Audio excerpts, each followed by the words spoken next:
Welcome to Subramani.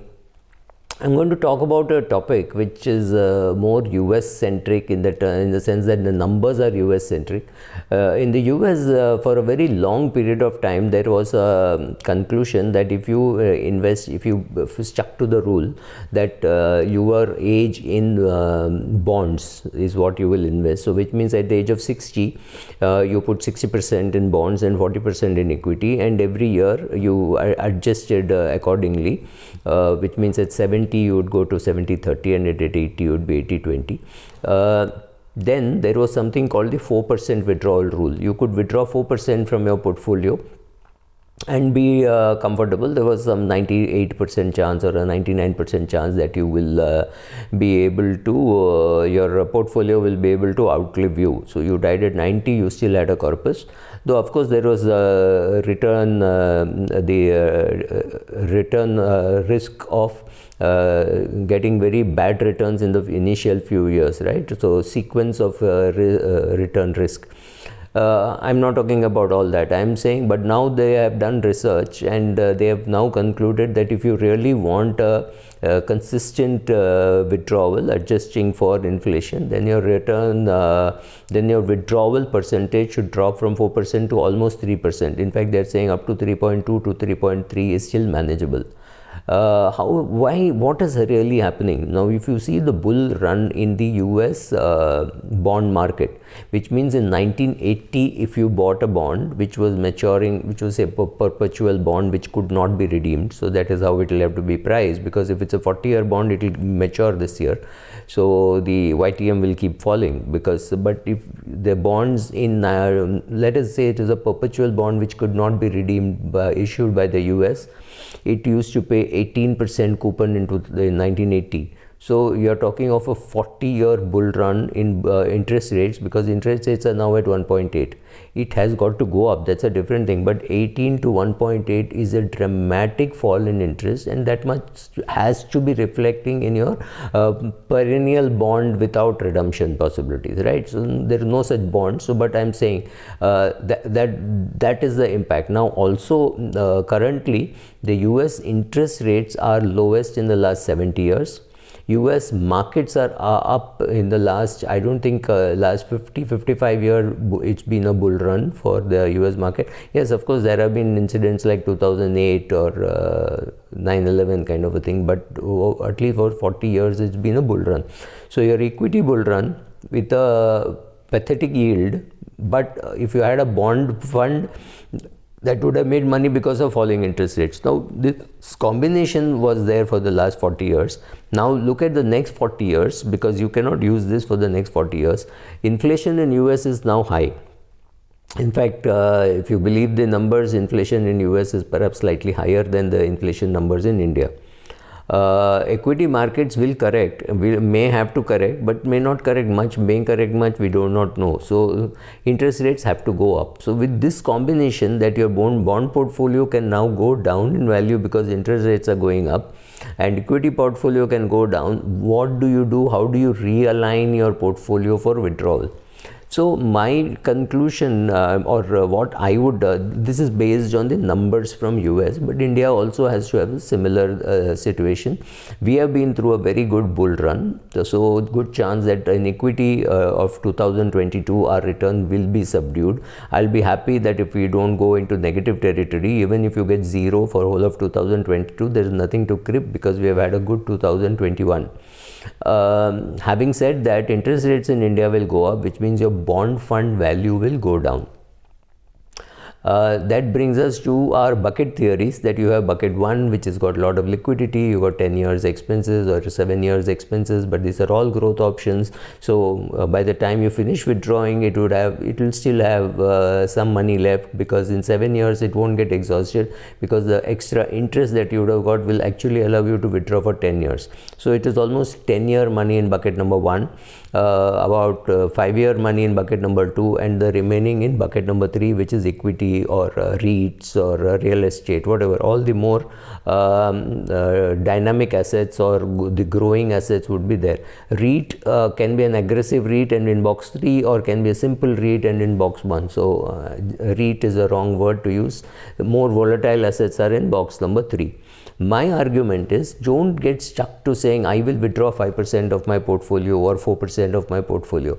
In life, we think we will do certain things. We think we will take up a job, we'll buy a big car, etc. Then the job does not allow you to buy a big car. You buy a small car. That's all. You don't sit and say, oh my God, I thought I will buy a big car. I'm unable to buy a big car. Now I'm having to buy a small car. You don't. You buy a small car, and afterwards some thing happens and you're able to buy a bigger car. So that is what will happen. My argument is, you have your buckets, bucket 1, bucket 2, bucket 3. Keep withdrawing from bucket number 1. However, when bucket number 3, which is your volatile assets like equities, goes up dramatically, say 60% jump and 70% jump, it's a great time to be removing money from there and putting it in bucket number 1, removing money from bucket number 3 because the volatile assets have done very well, and bringing it to the bucket number 1 because you have. So what have you done? You, instead of 10 years expenses, suddenly maybe you have 18 years expenses or 20 years expenses. So if you're already 70 years of age, you're already done. For the rest of your life, you have enough money, which leaves you with bucket number 3, which is also doing very well because the markets are booming. That's a great time to be removing money from that bucket number 3 and indulge yourself, because let's say you're 70 years of age, your equity is bulging, your children don't need your money. It's a great time to be spending money out of bucket number 3. So what I'm saying is, don't get stuck to I will withdraw 4% kind of a thing. You decide how much you want to withdraw. Let's say you want to withdraw 5 lakhs a year. I'm not getting into percentages. So as long as you have close to 30-40 lakhs in bucket number 1 and in growth mode, which let us assume that you get 7% return on that. So 5 lakhs. 10 years expenses would be 50 lakhs. You have say 5 years expenses, which is 25 lakhs. On the 25 lakhs, even if you get, suppose for mathematically speaking, you get 10%, so which means 2.5 lakhs is getting added, and you are withdrawing maybe only 5 lakhs. So what is happening is, by the time you come to the 5th year, you will have money for another 5 years because of the interest which is added, the NAV change, right? So keep withdrawing from bucket number 1, don't bother, but in the meanwhile use from bucket number 3 to feed bucket number 1 and for your own indulgences, whether it's a foreign trip, a bigger house, a bigger car, change of car, or any of those stuff. Use bucket number 3 also. This combination of saying I am not stuck to bucket number 1, I will also withdraw from bucket number 1 and maybe from bucket number 2 and definitely from bucket number 3 during a bull period makes sense. The other way what people can do, and I've seen them do, is to say I will have 3 buckets and I will withdraw always from bucket number 3. Remember, we normally withdraw from bucket number 1. So this friend of mine who is withdrawing, he says I will keep withdrawing from bucket number 3 until the market crashes. When the market falls, I will shift to bucket number 1.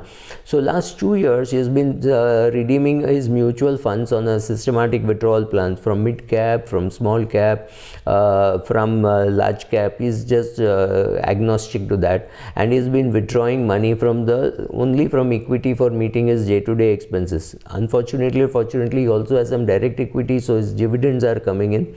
So the amount that he requires is not very high, but he is not withdrawing from his debt. He is withdrawing from his equity funds. His debt is it used to be at least in very low yielding ultra short bond fund kind of a thing, but now he is, I think, planning to move a little money into gilt and all that, maybe with interest rate change. I don't know what he's planning to do, but what I'm trying to say is he is withdrawing about 55,000 per month from his equity funds for his day-to-day expenses, which is really contrarian to what people give you advice. People say withdraw from bucket number 1 because it is the least fluctuating, which is perfectly right advice. So you choose. So don't get stuck saying I will withdraw X percentage. Don't withdraw an X percentage. See how much you need, withdraw. from where to withdraw, you be dynamic enough. You say, okay, markets are down 5% this month, so this month I will not withdraw from equity markets, from equity fund, I will withdraw from a debt fund. Or you say, it doesn't really matter, I have a huge equity, my bucket number 3 is very big, so I will keep withdrawing from bucket number 3, so my bucket number 1 is getting built up. So maybe at the age of 85 I will have, or maybe at the age of 80 I will have 20 years expenses lying in bucket number 1. After that I will not bother looking at bucket number 2 and bucket number 3. I will keep withdrawing from bucket number 1, knowing.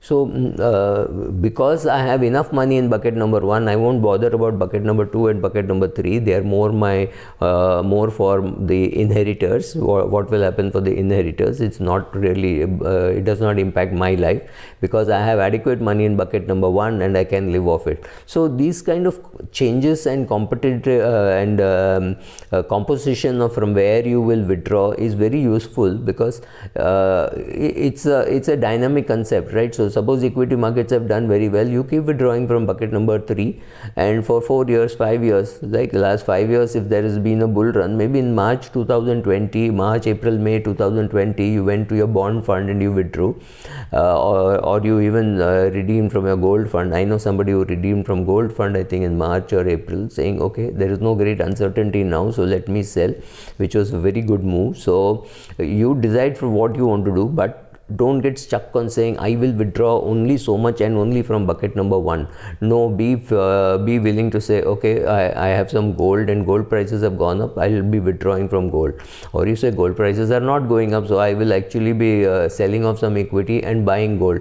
Whatever it is, come to your own conclusions. Unfortunately or fortunately, India does not have a 4% withdrawal rule. India definitely must be having some withdrawal rule, given that our inflation is normally pretty much higher than US. We may not have a 4% rule, we may have a 7% rule, simply because we know that we have to provide for inflation. So 7% of my portfolio I'll withdraw, or I will make my portfolio so big that my withdrawal percentage could be low and that could still take care of inflation. So all these combinations exist. So you find where you fit in, and unfortunately or fortunately for statistics, numbers and research, we have to go to US, because not India.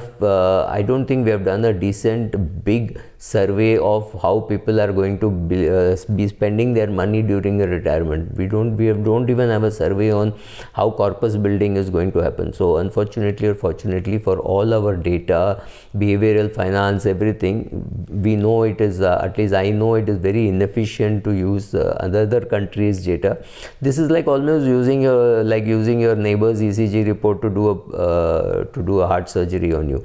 You don't normally do it, but what do you do in a country where there is not enough data available, at least not enough data available to me for free? So that's what, so you have to go to the US for funds, US for data. Anyway, thank you, thanks a lot.